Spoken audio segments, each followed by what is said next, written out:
Ang trade na kinasasangkutan ni Peter Alfaro ng Magnolia Hotshots at Evan Nel ng Phoenix Fuel Masters ay posibleng mangyayari, pero wala pang opisyal na kumpirmasyon mula sa PBA o mga koponan.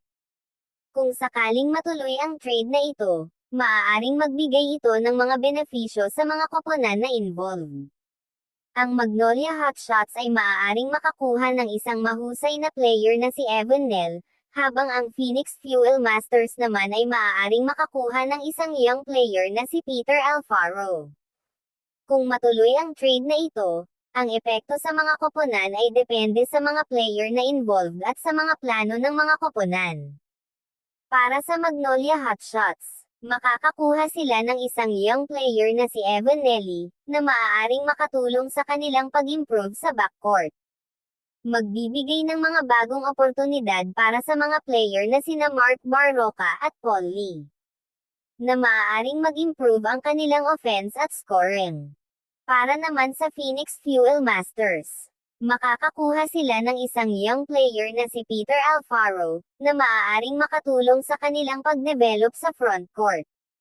Magbigay ng mga bagong oportunidad para sa mga player na sina Richie Rivero at Tyler Teo, na maaaring mag-improve ang kanilang shooting at defense.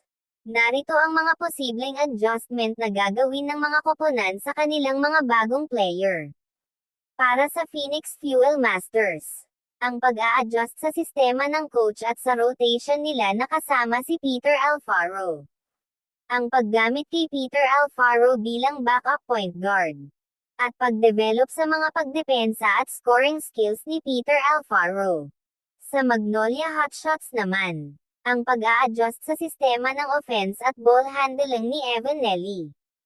Paggamit sa bilis at galing ni Evan Nelly sa mga fast break at transition. Pag-develop sa mga shooting skills at scoring range ni Evan Nel. Ang mga adjustment na ito ay depende sa mga coaching staff at mga sistema ng mga koponan. Sa palagay ko, ang Magnolia Hotshots ang panalo sa trade na ito. Si Evan Nelly ay isang mahusay na young guard na maaaring makatulong sa kanilang pag-improve sa liga. Siya ay may kakayahan na mag-score at mag-create ng mga oportunidad para sa mga kasama niya sa koponan.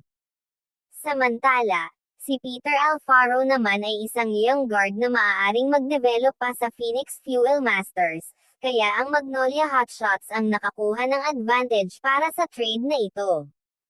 Pero, depende pa rin sa mga plano ng mga koponan at sa mga performance ng mga player sa susunod na season. Ang mga koponan ay maaaring aabangan ang mga sumusunod sa trade na ito. Para sa Magnolia Hotshots, ang pag-develop ni Evan Nelly sa kanilang sistema at ang kanyang kontribusyon sa koponan. Ang pag-improve ng kanilang offense at scoring sa tulong ni Evan Nelly.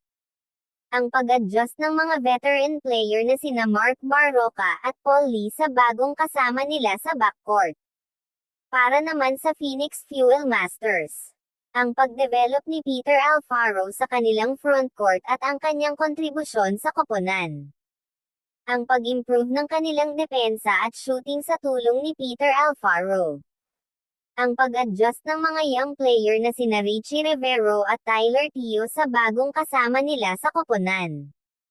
Ang Phoenix at Magnolia ay aabangan ang mga performance ng mga bagong player at ang kanilang pag-adjust sa bagong koponan. Kung matuloy ang trade na ito, ang mga reaksyon ng PBA at mga fans ay maaaring magkakaiba. Maaaring magbigay ng mga komento ang mga opisyal ng PBA tungkol sa trade na ito, tulad ng pag-praise sa mga koponan na nag-trade o pagtutok sa mga posibleng epekto nito sa liga. Maaaring magkaroon ng mga pagbabago sa mga standings ng mga koponan at sa mga posibleng matchup sa playoffs. Ang mga fans ng Magnolia Hotshots ay maaaring mag-excite sa pagkuha nila kay Evan Nelly, na itinuturing na isang mahusay na young guard. Ang mga fans ng Phoenix Fuel Masters ay maaaring magtutok sa pagkuha nila kay Peter Alfaro, na maaaring magbigay ng mga bagong oportunidad para sa kanilang koponan. Maaaring magkaroon ng mga debate at diskusyon sa social media tungkol sa trade na ito, kung ito ay patas o hindi para sa mga koponan na involved.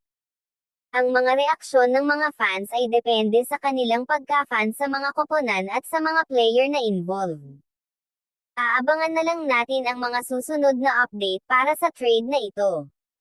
Siguro may mga bagong impormasyon na lalabas tungkol sa mga koponan at mga player na involved. Kung may katanungan kayo tungkol sa topic natin, komento nyo lang sa ibaba ng ating video para mapag-usapan natin yan, at kung umabot ka naman dito paki-subscribe mo naman ang ating channel para updated ka sa mga bagong upload natin dito. Yun lamang po at maraming salamat po sa inyo.